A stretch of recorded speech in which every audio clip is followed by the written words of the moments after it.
அனைவருக்கும் வணக்கம். முதலமைச்சர் விஜய் அவர்கள் சுதந்திர தின விழாவின் போது அவர் பேசினப்போ சட்டம் ஒழுங்கு தமிழகத்தில் ஒழுங்காக கண்காணிக்கப்பட்டு ஒழுங்கா பராமரிக்கப்பட்டு வருகிறது அப்படின்னு சொல்லியிருக்காருங்க. இந்த புகைப்படத்துல பாத்தீங்கன்னா நேற்றுக்கு ஒரே நாள்ல எத்தனை சட்டம் ஒழுங்கு சார்ந்த பிரச்சனைகள் நடந்திருக்குன்றத உங்களால பார்க்க முடியும்.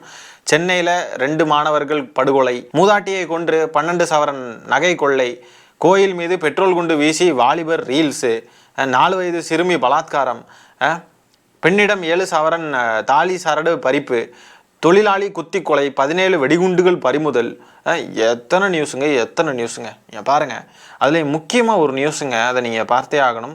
கஞ்சா போதை உபயோகித்து கொண்டிருந்த சில சிறுவர்கள், சின்ன பசங்க ஸ்கூலுக்குள்ள, அந்த சிறுவர்களை தட்டி கேட்டதற்காக ஒரு சக மாணவனை அந்த சிறுவர்கள்லாம் சேர்ந்து அடித்து கொன்னுருக்கானுங்க. அந்த உயிரிழந்த சிறுவனுடைய உறவினர்கள் ஆவேசம் அடைஞ்சு பேசுகிறாங்க. அந்த காணொலியை பாருங்கள். முதலமைச்சர் விஜய் அவர்கள் சட்டம் ஒழுங்கு நல்லா இருக்குன்றாரு. ஆனால் சட்டம் ஒழுங்கு எந்த அளவுக்கு சந்தி சிரிக்குதுன்றத கண்ணால் பாருங்கள் நீங்களே. இந்த அளவுக்கு ஒரு கெஞ்சாக்காக ஒரு ஸ்கூலில் இந்த மாதிரி நடக்குதுன்னா என்ன சார் நியாயம்? அதெல்லாம் சட்ட ஒழுங்கு சரியில்லை சார்.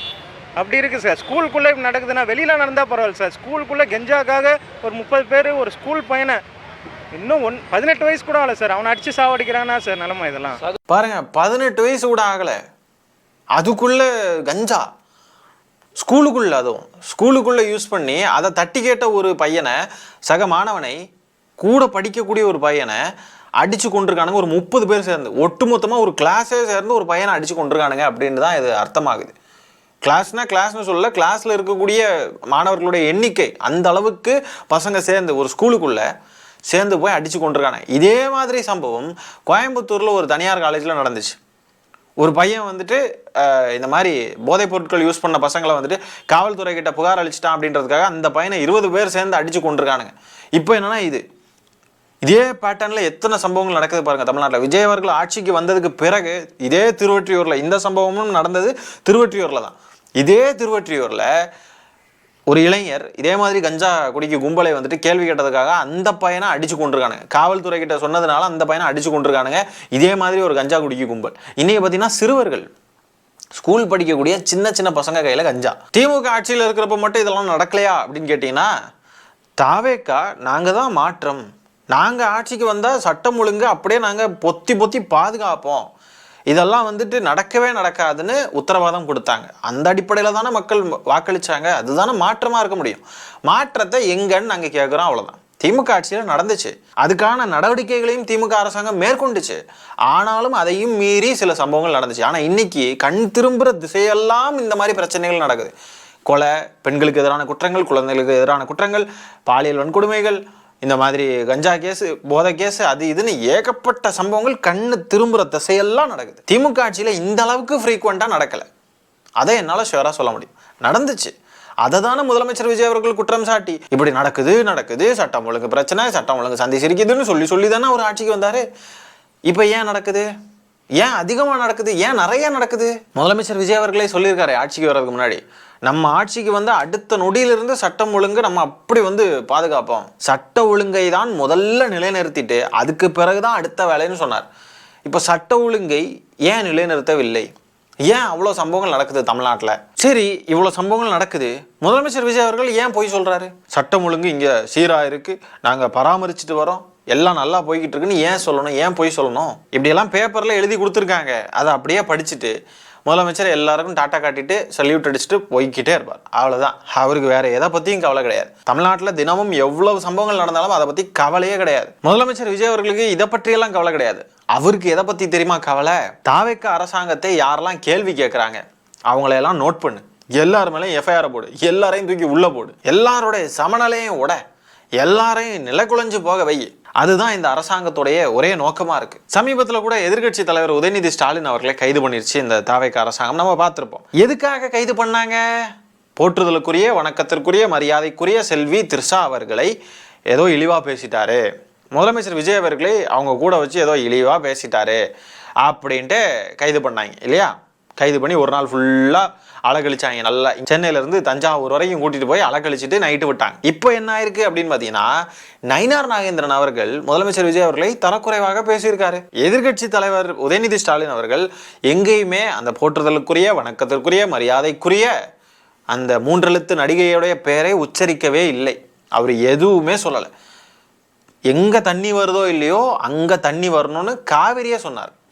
காவிரியை மீன் பண்ணார். அவரே தெளிவாக சொல்லிட்டார், நான் காவிரியை மீன் பண்ணுறேன் அப்படின்னு சொல்லிட்டார். அப்போ பேரை கூட வாயிலிருந்து உச்சரிக்கலை அப்படின்றப்போவே அவரை கைது பண்ணி கூட்டிகிட்டு போனாங்க.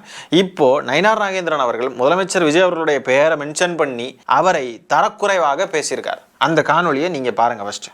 என்ன செய்ய முடியும் இந்த நாட்டில்? காரணம், சட்டமன்றத்திலே போய் அப்பாவை எங்கே தேடுறாங்க. வீட்டில் போய் அம்மாட்ட கேட்டால் தானே அப்பா யாருன்னு சொல்லுவாங்க. ஆனால் சட்டமன்றத்தில் போய் அப்பாவை தேடினா யாரும் கிடையாது.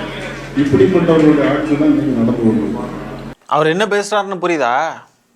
இது வந்துட்டு விஜய் அவர்களுடைய பெற்றோரை இழிவுபடுத்துகிற மாதிரி இந்த பேச்சு இருக்கு இல்லையா? அஃப்கோர்ஸ் இதுக்கு முதலமைச்சர் விஜய் அவர்கள் நயினார் நாகேந்திரன் அவர்களை கைது பண்ணுவாரா?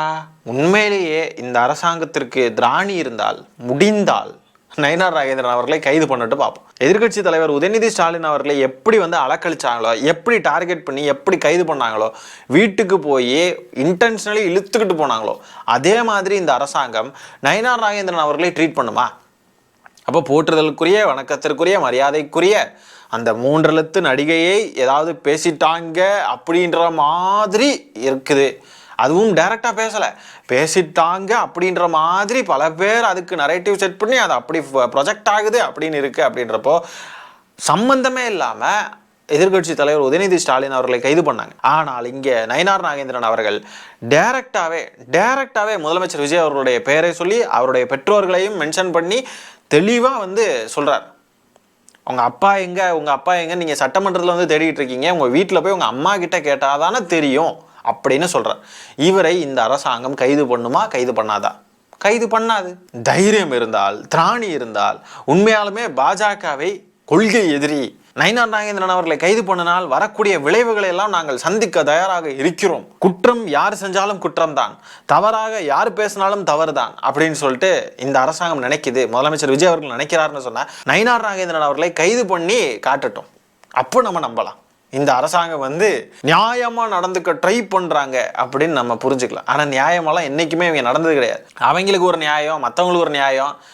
திமுககாரங்க அப்யூஸ் பண்ணிட்டாங்க அப்படின்னு குற்றச்சாட்டு வச்சாலே போய் கைது.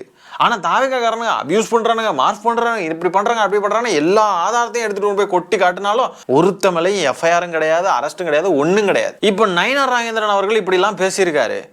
இது எவ்வளோ தரக்குறைவாக இருக்குது. முதலமைச்சர் விஜய் அவர்களுடைய தாயாரையும் தந்தையையும் இதெல்லாம் கொச்சைப்படுத்துகிற மாதிரி இருக்குது. இப்பொழுது இந்த வட இந்திய சேனலில் இந்த அக்ஷிதா நந்தகோபால் இந்த மாதிரிப்பட்ட ஊடகவியலாளர்கள் இவங்க எல்லாம் இதை பற்றி பேசுவாங்களா?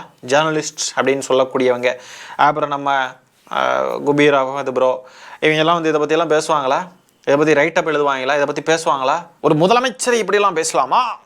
ஒரு மாநில தலைவர், ஒரு பிஜேபி இந்தியாவே ஆளக்கூடிய கட்சியுடைய ஒரு மாநில தலைவர் அவர் இப்படி பேசிட்டாரே, இதெல்லாம் எவ்வளோ பெரிய தவறு அப்படின்ட்டு இது மாதிரிலாம் வீடியோ போடுவாங்களா, ரைட்டப் போடுவாங்களா, இதுக்கு எதிராக கொந்தளிப்பாங்களா? யாருமே வாயை திறக்க மாட்டாங்க. வாயை திறந்தால் என்ன ஆகுன்றது அவங்களுக்கு நல்லாவே தெரியும். திமுக வரப்போ மட்டும்தான் பாஞ்சு கடிப்பாங்க. ஆனால் இங்கே என்ன நரேட்டிவ் செட் பண்ணுறாங்க இந்த தாவேக்கா எல்லாரும்? திமுகவும் பாஜகவும் கூட்டணி, கள்ள கூட்டணி அப்படின்னு சொல்லிட்டு நரேட்டிவ் செட் பண்ணிட்டு இருக்காங்க. ஆனால் திமுக காரங்க மேலே ஏதாவது குற்றச்சாட்டு இருந்தாலே வெறும் குற்றச்சாட்டு தான், அது நிரூபிக்கப்பட்டிருக்கவும் செய்யாது, அந்த மாதிரி நடந்திருக்கவே செய்யாது, பேசியிருக்கவும் மாட்டாங்க, எதுவும் செஞ்சிருக்கவும் மாட்டாங்க. ஆனால் குற்றச்சாட்டு இருந்தாலே ஓடி விரட்டி எல்லாரும் டார்கெட் பண்ணி திமுகவை எப்படியாவது தப்பாக ப்ரொஜெக்ட் பண்ணியே ஆகணும்னு ஒரு பெரிய கும்பலே கிளம்பி வரும். ஆனால் பாஜகவுடைய தலைவர் நயினார் நாகேந்திரன் அவர்கள் பேசுகிறாரு, எல்லாரும் அமைதியாக இருக்காங்க, வாயவே திறக்க மாட்டேங்கிறாங்க, ஒன்றுமே பண்ண மாட்டேங்கிறாங்க. ஒரு எஃப்ஐஆர் இல்லை, கைது இல்லை, ஒன்றும் இல்லை. அப்பா ஆக மொத்தம் இவங்க சட்ட ஒழுங்கை பாதுகாக்கிறதுக்கோ இல்லை ஆக்சுவலி டிஃபேம் பண்ணுறவங்களை நம்ம கைது பண்ணணும். அது எந்த கட்சி சார்ந்து இருந்தாலும் சரி, யாராக இருந்தாலும் சரி, தவறாக பேசுகிறாங்க இல்லை தவறாக ஏதாவது பண்ணுறாங்கன்னா உடனே கைது பண்ணணும் அப்படின்றதெல்லாம் இவங்களோட நோக்கம் கிடையாது. அப்படியே ஜனநாயகத்தை காக்கக்கூடிய ஒரே சக்தி நாங்கள் தான் அப்படின்லாம் கிளைம் பண்ணிட்டு இருந்தாங்க இல்லையா? அதெல்லாம் ஒன்றுமே கிடையாது. இவங்களுக்கு முழுக்க இவங்களுக்கு சாதகமாக என்னெல்லாம் இருக்கோ அதெல்லாம் விட்டுருவாங்க, இவங்களுக்கு பாதகமாக யாரெல்லாம் இருப்பாங்களோ என்னெல்லாம் இருக்குமோ அதையெல்லாம் தூக்கு.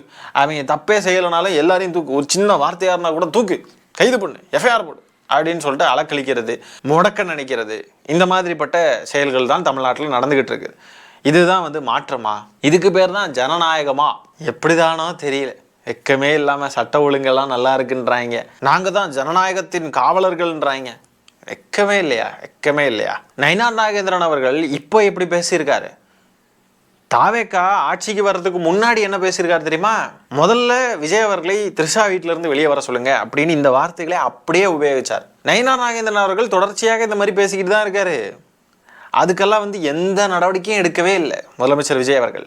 டைரக்டா பேர் சொல்லியே பேசினா கூட, டைரக்டா மென்ஷன் பண்ணா கூட முதலமைச்சர் விஜய் அவர்கள் இந்த ஆட்சியில இவர் மேல எந்த நடவடிக்கையும் எடுக்கல, எடுக்கவும் முடியாது. ஆனா எதிர்க்கட்சி தலைவர் உதயநிதி ஸ்டாலின் அவர்கள் பேரை கூட உச்சரிக்கல, அவர் அதை மீன் கூட பண்ணல.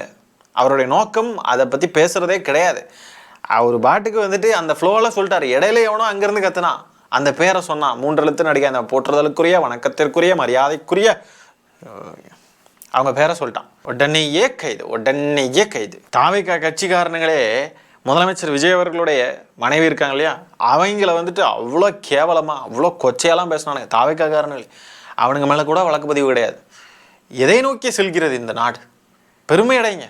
தாவேக்காவுக்கு ஓட்டு போட்டவங்க யாராவது பார்க்குறீங்கன்னா உங்களுக்கு ரொம்ப பெருமையாக இருக்குமே இந்த ஆட்சி நடக்கக்கூடிய லட்சணத்தை பார்க்குறப்போ. ஆகவே இந்த காணொலியில் நம்ம பேசியிருக்கிற விஷயங்களை பற்றி நீங்கள் என்ன நினைக்கிறீங்க என்ற உங்களுடைய கருத்துக்களை கமெண்ட்ஸில் பதிவு பண்ணுங்கள். இந்த காணொலியை நான் இத்துடன் நிறைவு செய்து கொள்கிறேன். நன்றி, வணக்கம்.